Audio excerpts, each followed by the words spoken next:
Es un privilegio estar aquí al frente y poder compartir la palabra del Señor con ustedes.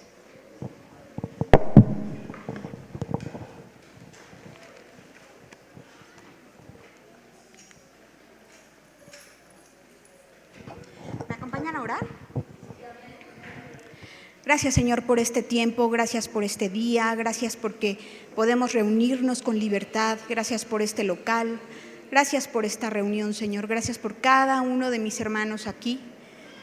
Te pido que nos hables, te pido que tu Espíritu Santo redarguya nuestros corazones, Señor, y que pongamos por práctica y en obra lo que escuchemos aquí. Y que tu nombre sea glorificado, porque tú mereces la gloria. En el nombre de Jesús.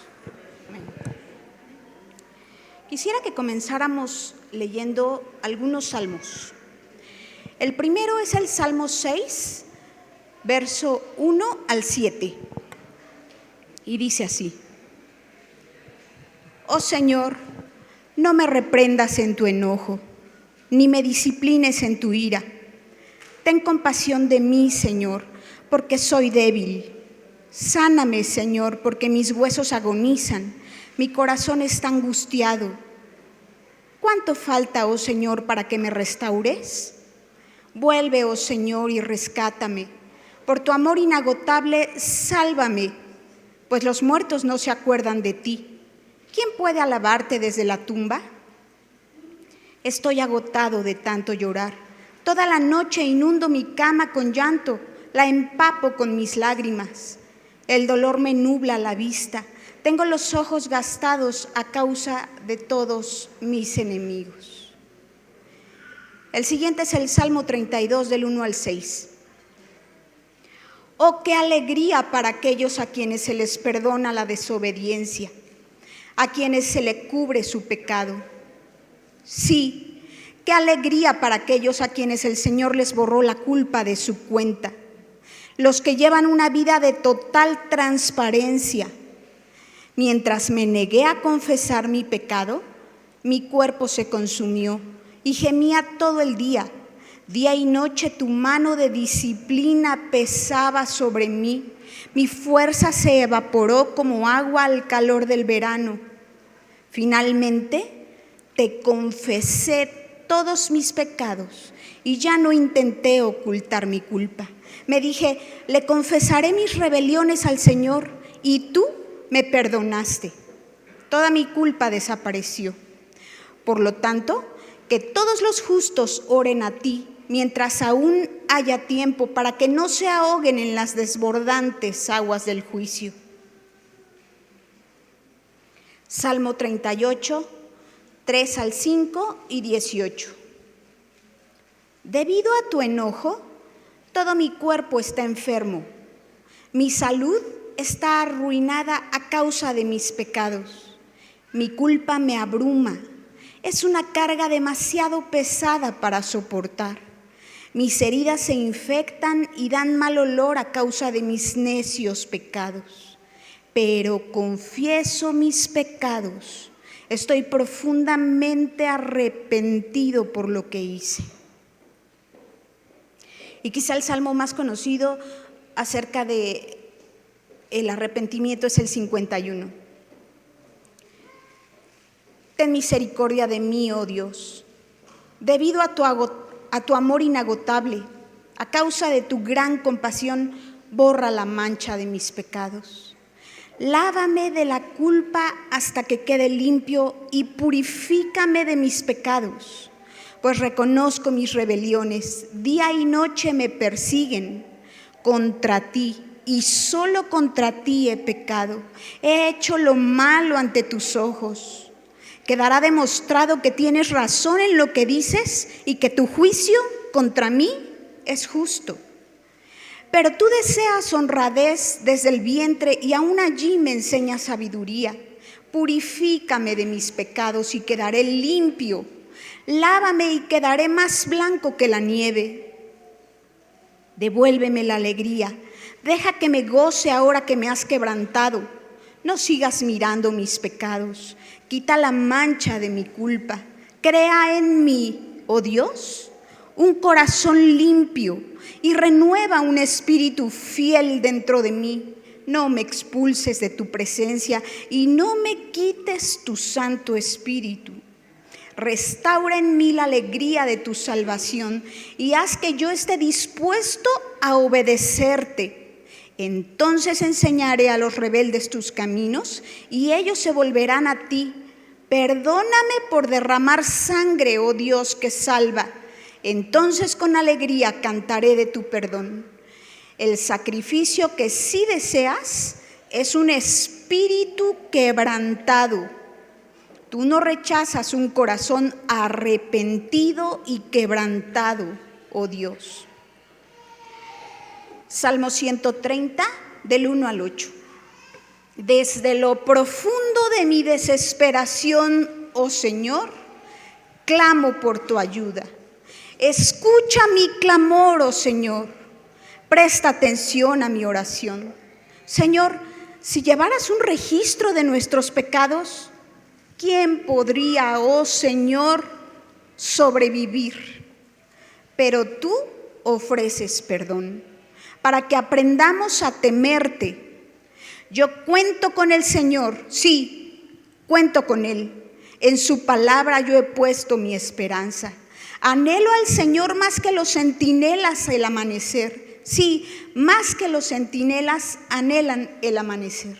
Oh Israel, espera en el Señor, porque en el Señor hay amor inagotable. Su redención sobreabunda. Él mismo redimirá a Israel de toda clase de pecado. Por último, el Salmo 143. Oye mi oración, oh Señor. Escucha mi ruego. Respóndeme porque eres fiel y justo. No lleves a juicio a tu siervo, porque ante ti nadie es inocente. Ven pronto, Señor, y respóndeme, porque mi abatimiento se profundiza. No te apartes de mí o moriré. Hazme oír cada mañana acerca de tu amor inagotable, porque en ti confío. Estos salmos se les conoce también como salmos penitenciarios o salmos de confesión. Todos estos salmos no fueron escritos por el rey David, la gran mayoría, pero no todos. Y vemos como un secreto que nos da el salmista cuando dice que para ser sanos es necesario confesar nuestro pecado en arrepentimiento. El rey David escribió el Salmo 51 después de haber pecado, después de haber adulterado, haber engañado y haber asesinado. Y ¿sabes? Los seres humanos y muchos cristianos tendemos a ponerle peso a ciertos pecados, pecados que para nosotros son como escandalosos, como estos del rey David. Pero quiero recordarte que para Dios todos los pecados tienen el mismo peso. Quizá nosotros hoy podríamos ponerle peso al alcohol, a asesinar, a drogarse, a alcoholizar. Son pecados que para nosotros son como escandalosos, pero ¿qué con los pecados que no se ven, pero que Dios sí ve? Al final, tú y yo le fallamos a Dios, porque violamos su ley. Sin embargo, del rey David se dice que era un hombre conforme al corazón de Dios. ¿Por qué?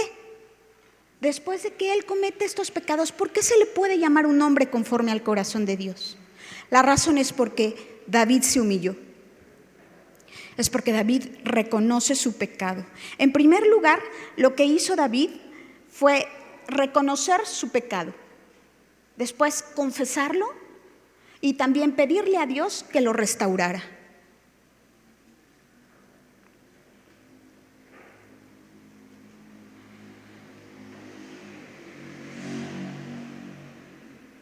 Todos estos salmos suenan un poco tristes, ¿no es cierto?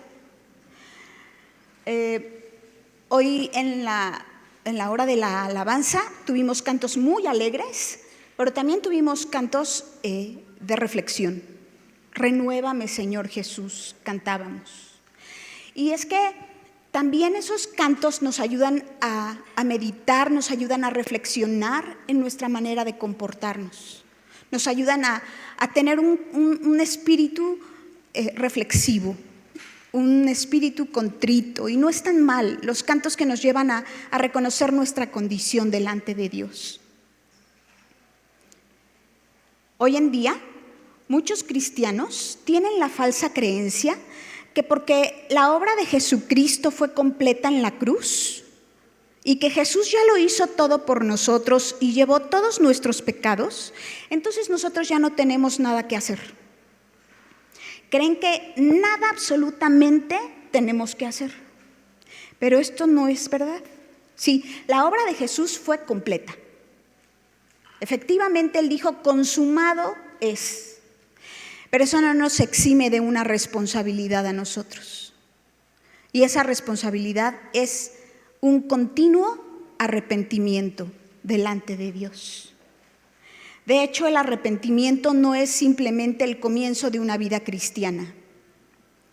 El arrepentimiento es la vida cristiana.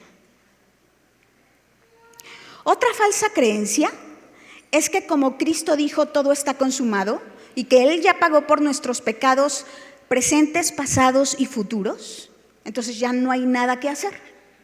Pero no, eso no es cierto, porque el Nuevo Testamento está lleno de arrepentimiento. Jesús, Pedro, Santiago, Juan y el apóstol Pablo nos hablan de esto. ¿No es cierto que en la oración modelo, el Padre Nuestro, Jesús dice, y perdónanos, como también nosotros perdonamos a los que nos ofenden? Perdónanos. Mira, hermano, también el apóstol Pedro dijo en Hechos 3:19, ahora pues, arrepiéntanse de sus pecados y vuelvan a Dios para que sus pecados les sean borrados. Eso les decía Pedro. ¿No es cierto que mientras tú y yo ocultamos nuestro pecado y tratamos de esconderlo, el gozo nos es robado? Parece como que tenemos una carga que pesa. Yo me acuerdo que cuando mis hijas eran pequeñas, quizá tendrían 3 o 4 años, y hacían algo malo, y ellas trataban de ocultarse o creían que podían engañar, su cara demostraba angustia. Ellas trataban de esconderse, creyendo que podían engañar, pero algo hacía que esa pequeña estuviera inquieta. No estaba libre. ¿Sabes? A mí me gusta leerlas, a la fecha, a mí me gusta leerlas y mirarlas y saber qué tienen, ¿no? Entonces esta pequeña que había hecho algo malo y que trataba de esconderse, se notaba algo, ¿no? Y entonces, pues ya fuera que lo confesara ella, o ya fuera que fuera descubierta, que mamá se diera cuenta y que la descubriera, después de que esta pequeña recibía corrección, pedía perdón por lo que había hecho. Y mamá o papá la abrazábamos en reconciliación, algo pasaba. Esta nena era libre y casi inmediatamente sonreía, como que ya, se quitó mi culpa, se quitó mi carga pesada.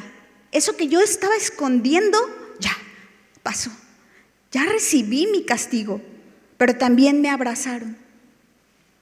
Y así somos tú y yo.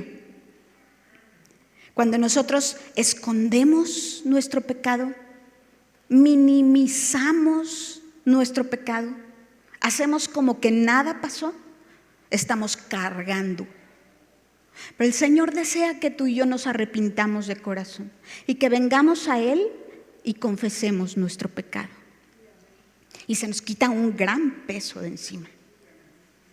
Pablo en 2 Corintios 7:9 dice, que el dolor hizo que se arrepintieran y que cambiaran su conducta. Y esa es la clase de tristeza que Dios quiere que su pueblo tenga. El apóstol Pablo, en su primera carta, capítulo 1, verso 9, dice: pero si confesamos nuestros pecados, creo que es el versículo que más nos sabemos con respecto a la confesión de pecados. Repítanlo el que se lo sabe de memoria conmigo. Pero si confesamos nuestros pecados, Él es fiel y justo para perdonar nuestros pecados y para limpiarnos de toda maldad. Esta es una promesa hermosa, pero hay un condicionante, ¿verdad? Pero sí confesamos nuestros pecados. Él es fiel y justo para perdonarnos y para limpiarnos de toda maldad. Acompáñenme también hacia Santiago 5:6. Santiago 5:6 nos va a enseñar algo muy interesante. Dice: confiésense los pecados los unos a los otros y oren los unos por los otros para que sean sanados. La oración ferviente de una persona justa tiene mucho poder y da resultados maravillosos. Yo quiero hacer una pausa aquí. Confiesen sus pecados los unos a los otros. Esta no es una práctica que tengamos, ¿verdad? No se practica esto, no lo acostumbramos. Y creo que no somos la única iglesia que no lo acostumbra. Pero es bíblico. Santiago nos está diciendo que es bueno que tú y yo tengamos una persona en quien confiar, una persona espiritual, una persona que te ama y una persona que te va a ayudar a salir y a luchar contra tu pecado. Yo creo que la razón por lo que no lo hacemos, quizá, es porque nos gusta guardar apariencias. Es difícil, porque involucra humildad, contrario al orgullo. Pero si Santiago nos está diciendo que es bueno confesarnos nuestras faltas los unos a los otros para ser sanados y que la oración del justo puede mucho, eso me dice que yo puedo venir con un amigo y decirle: ayúdame, estoy luchando contra la rebeldía. Soy rebelde con mi esposo y soy contestona y me cuesta trabajo honrarlo y respetarlo, pero yo sé que ofendo a Dios. Yo sé que eso no le gusta a Dios. Yo necesito que tú luches conmigo y que me ayudes en oración a vencer esto. Es bíblico. ¿Y qué importa lo que mi amigo piense de mí? Si me ama y es espiritual, va a clamar a Dios por mí y juntos vamos a luchar contra eso. Busca a alguien espiritual que te ame y confiesa tus faltas. Y la carga entonces ya no va a ser solo tu carga, va a ser una carga compartida. Pero debemos estar dispuestos no solamente a buscar a alguien espiritual y confesar nuestras faltas, sino a ser ese amigo para otros. Tú y yo podemos estar dispuestos a ser ese amigo que se para en la brecha por otro en oración y que está dispuesto a escuchar y a rendir cuentas y a darle un seguimiento a mi amigo. Esto de la rendición de cuentas realmente es importante. O sea, ¿cómo vas? No es, ya vine, ya me ministré, ya le dije y ahí quedó. Y pasan los años y ya no tengo nadie que me pregunte cómo voy. Necesitamos rendir cuentas, necesitamos confesar las faltas los unos a los otros. Es importante, es muy importante. Decirle: amigo, estoy luchando contra el orgullo, contra la codicia, contra la ira, contra la rebeldía, contra el chisme, contra la pornografía. Ayúdame, porque me gusta ver hombres o mujeres desnudos. y eso ofende a Dios. Es necesario rendir cuentas a otro como parte del proceso para ser libre y sano. Para eso también está el cuerpo de Cristo, hermano. En el pueblo de Dios hay sabiduría. En medio del pueblo de Dios hay discernimiento. Y eso no lo vas a encontrar en el mundo. En el pueblo de Dios alguien te puede decir, no vayas por allí, detente.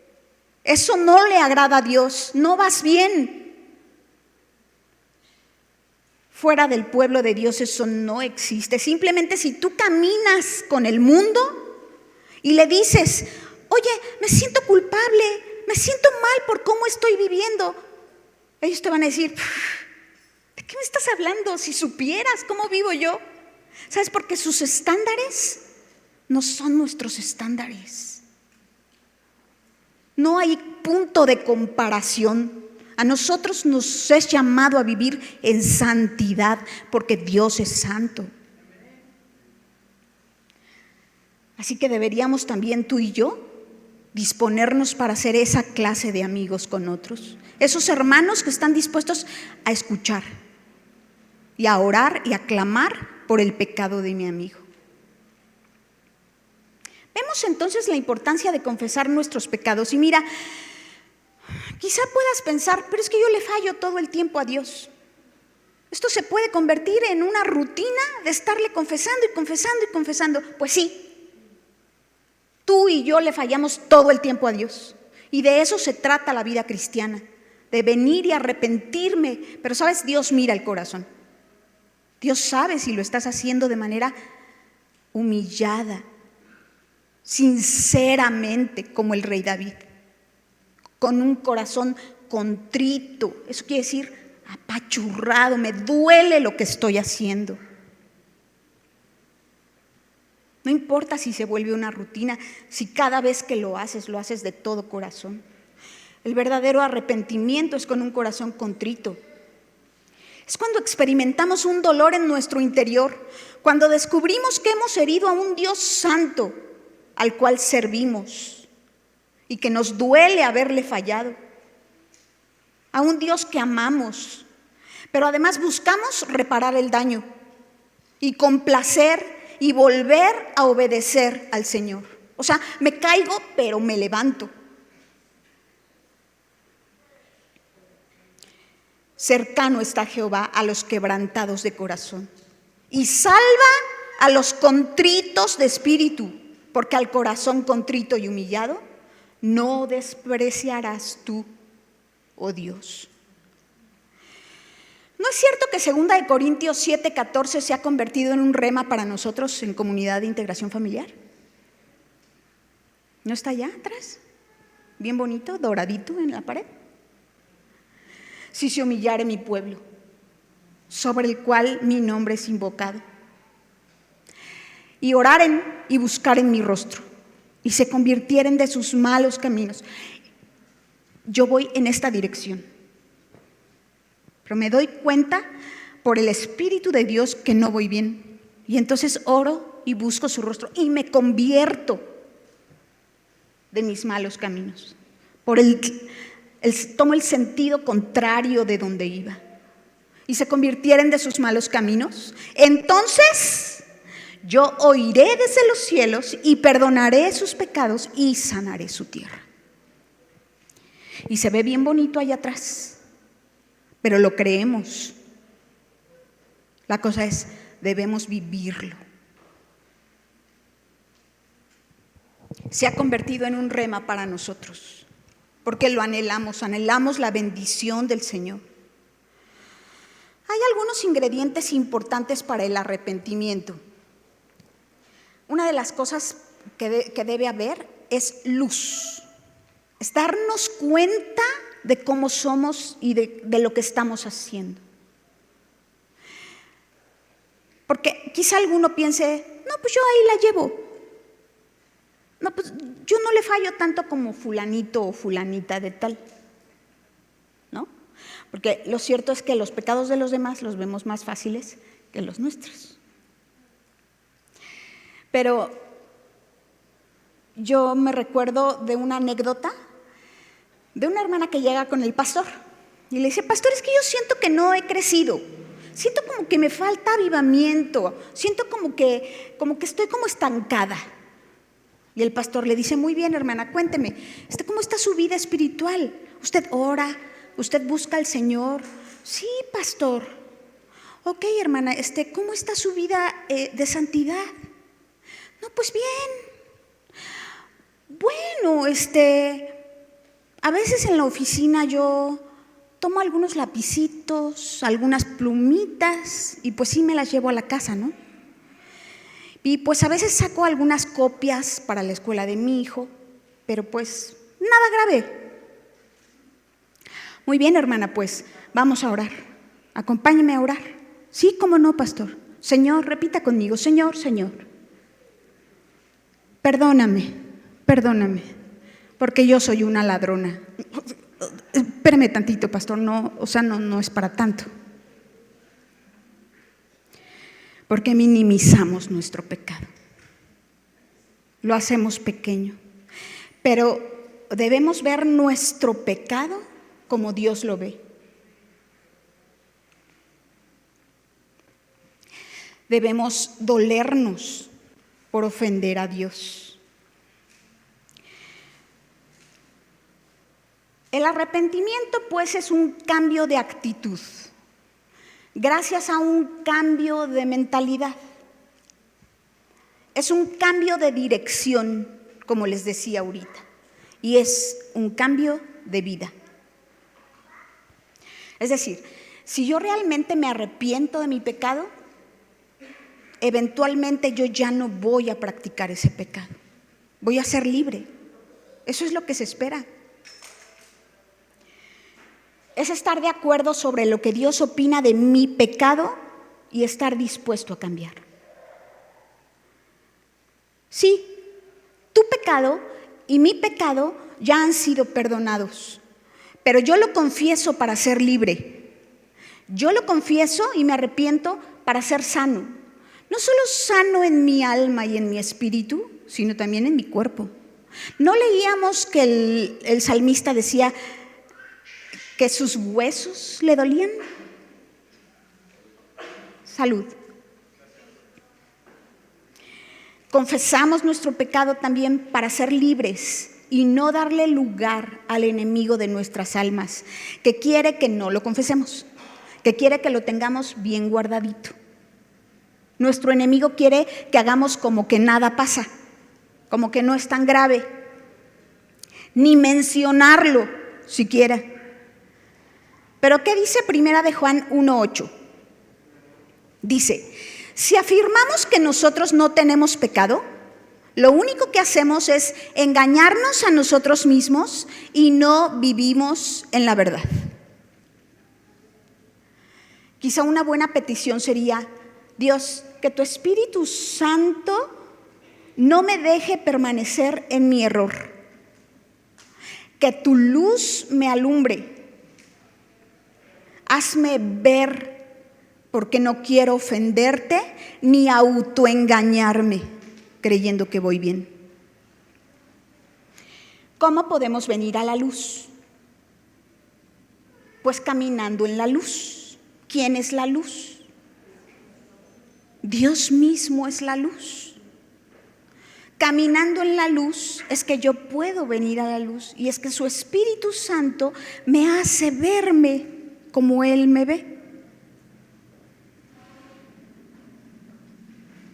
Primera de Juan 2:1 dice: pero si andamos en luz, así como Dios está en la luz, entonces tenemos comunión unos con otros, y la sangre de Jesús nos limpia de todo pecado. Si tú y yo afirmamos que no tenemos pecado, lo único que hacemos es engañarnos a nosotros mismos y no vivimos en la verdad. Pero si confesamos nuestros pecados a Dios, Él es fiel y justo para perdonar nuestros pecados y limpiarnos de toda maldad. Entonces, un consejo es andar en luz, como Él está en luz. no tratando de ocultarme, no tratando de esconderme, sino confesarle, no cínicamente, pero sí con un corazón sincero. Por el contrario, cuando yo me alejo de Dios, esa lejanía comienza a endurecer mi conciencia. Esa lejanía comienza a endurecer mi espíritu y me hace poco a poco insensible al pecado. Es bien sabido, hermano, que el ser humano se adapta y se acostumbra casi a cualquier cosa. Se acostumbra a lo que ve, se acostumbra a lo que escucha y se acostumbra a lo que practica. ¿No es cierto que cuando tú entras a una habitación y huele feo, inmediatamente tú percibes ese mal olor y dices, aquí huele muy mal? Pero mira, si tú te quedas allí un rato y lo sigues respirando, llega el momento en el que ya no lo vas a percibir. ¿Sabes por qué? Porque esta sustancia en el aire se fija en tu olfato y satura los receptores del olfato. Así que llega el momento en que ya no lo notas. Y otro puede entrar a la habitación y decir, qué mal huele aquí, pero tú ya no lo notas porque ya tienes un rato en esa habitación. Pues esta ilustración nos ayuda a ver que cuando nos exponemos al pecado, en un principio sí nos sentimos mal, ¿no es cierto? Pero si permanecemos allí, nuestros receptores están activos. Pero si permanecemos allí, nos empezamos a acostumbrar, nos comenzamos a dar concesiones poco a poco, cada vez más y más. Y se saturan nuestros receptores. Y llega el momento en que ya no nos damos cuenta de nuestra falta. ¿No es ilustrativo esto? Bueno, hay otro ingrediente muy importante para el arrepentimiento. Yo dije hace ratito que es contrario al orgullo. ¿Cuál es? La humildad. La humildad es el otro ingrediente tan indispensable para el arrepentimiento. Porque mira, el orgulloso no ve, no escucha, no reconoce. El orgulloso desafía, se autojustifica, lo niega, se defiende, se hace la víctima. O sea, el orgulloso es el que cree saberlo todo, discernirlo todo y entenderlo todo. Pero, ¿sabes? Debería ser un foco rojo encendido cuando sientes que todo el mundo está en tu contra, que todos te señalan, que no es posible que todo el mundo esté mal menos tú. Eso no es posible. Quizás sea ahora, quizás es el momento de pedir la luz del Señor para que me deje ver cómo soy. La confesión es constante, debería ser constante en un hijo de Dios, porque tú y yo constantemente le fallamos a Dios. Cuando el rey David confesó, dijo, contra ti solo he pecado y he hecho lo malo ante tus ojos. Yo sé que tú eres justo y sin reproche cuando juzgas. David cambió su mente, dio media vuelta. ¿Y sabes qué, hermano? Al hacerlo, David se encontró con un Dios lleno de gracia, con un Dios lleno de misericordia, con un Dios que se complace en tener misericordia. Y si tú y yo estamos dispuestos a retroceder y a cambiar de rumbo y con un corazón contrito y humillado, a pedirle que ya no queremos seguir siendo así, te vas a encontrar con ese Dios. Tú te vas a encontrar con un Dios que perdona, con un Dios bueno, con un Dios tan tierno, tan compasivo. Pero si no es así, tú te vas a encontrar con el juicio de Dios. El apóstol Juan dice muy tiernamente: hijitos míos, yo les escribo estas cosas para que no pequen. Pero si alguno peca, tenemos un abogado que defiende nuestro caso ante el Padre. Es Jesucristo el que es verdaderamente justo. Él mismo es el sacrificio que pagó por tus pecados y por mis pecados. Esto quiere decir propiciación. O sea, Él se dio por lo que tú hiciste, por tu maldad. Él pagó en la cruz.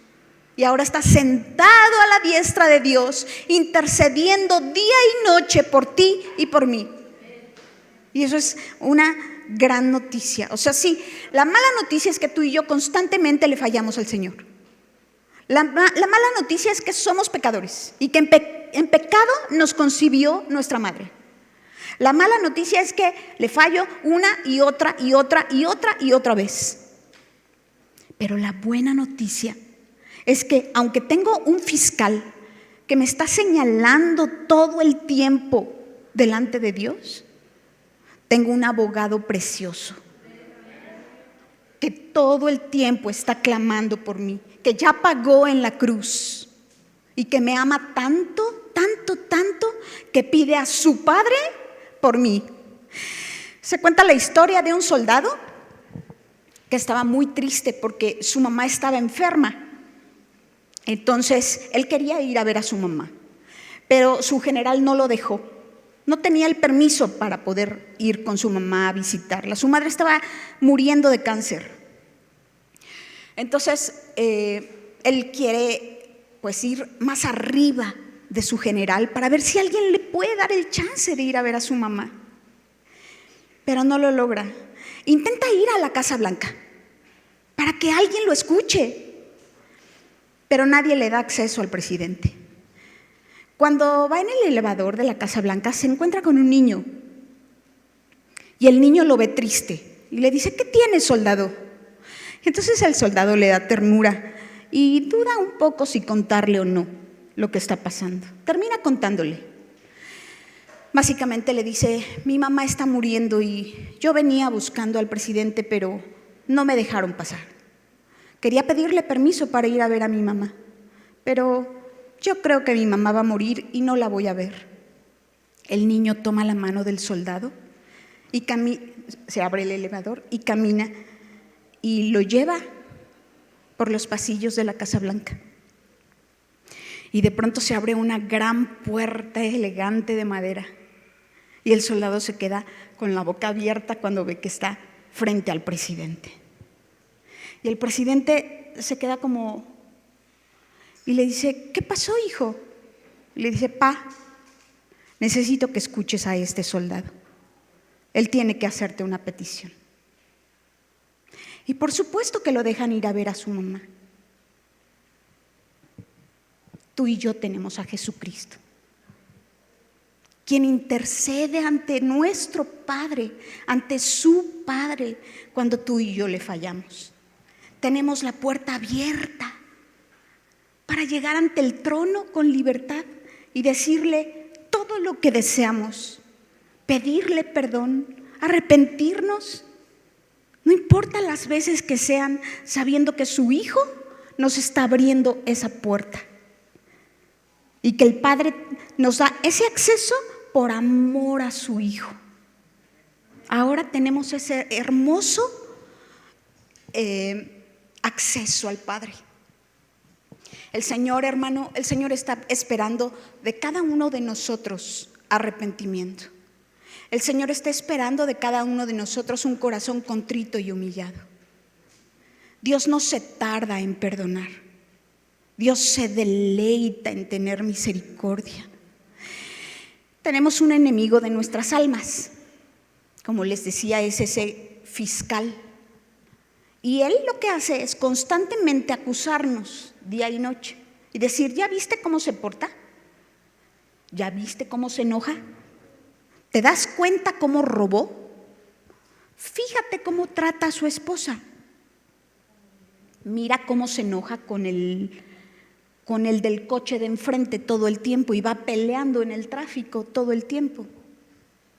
O fíjate, cuando cree que nadie lo ve, que ve pornografía. ¿Sí? Ese es nuestro enemigo. Pero no solamente delante de Dios, sino que también viene a susurrarnos al oído y decirnos: qué hipócrita. Ahora resulta que vas a ir el domingo en la mañana para cantarle a Dios cuando tú sabes cómo te has portado. ¿No es cierto? Bueno, a mí me pasa. A mí me pasa. Pero la palabra de Dios dice que no hay ninguna condenación. Ninguna condenación hay para los que estamos en Cristo Jesús, hermano. Tú y yo estamos en Cristo Jesús y no hay ninguna condenación. Así que cuando venga a susurrarte y a decirte: qué hipócrita, qué falso, dile: no importa, porque yo tengo un abogado y no importa las veces que le falle, Él está dispuesto a perdonarme, porque Él me ama y porque Él ya pagó por mí. Tú dile eso a Él, pero con Dios ven y humíllate y reconoce con un corazón contrito, con un corazón que le duele haberle fallado al Señor. ¿Oramos? Gracias, Padre. Gracias por esta palabra, Señor. Anhelamos agradarte a ti. Anhelamos caminar en rectitud. Pero cuando no lo hacemos, Señor, cuando caemos y tropezamos y te fallamos, que es casi todos los días, por no decir todos los días, tú deseas que nos dolamos, tú deseas que nos arrepintamos, tú deseas que vengamos a ti por perdón. Tú deseas que acudamos a esa fuente inagotable de perdón, Señor, para otorgarnos la libertad, la sanidad en nuestro cuerpo y en nuestro espíritu. Que nada nos detenga para venir delante de ti, Señor. Cerrada nuestra puerta, a solas contigo, reconociendo nuestra condición. Que nada nos detenga para confesarte, arrepentirnos y apartarnos. Porque entonces, Señor, seremos restaurados, como lo fue el rey David. Porque entonces, Señor, seremos limpios de toda maldad. Y nuestro corazón, rojo como la grana, tú lo harás blanco como la nieve. Nosotros confiamos en tu palabra. Nosotros sabemos que tu palabra es verdad y nos tomamos de tu palabra, Señor. Te lo rogamos todo en el nombre de tu Hijo Jesucristo. Amén. ¿Por qué no nos ponemos de pie? Vamos a despedirnos.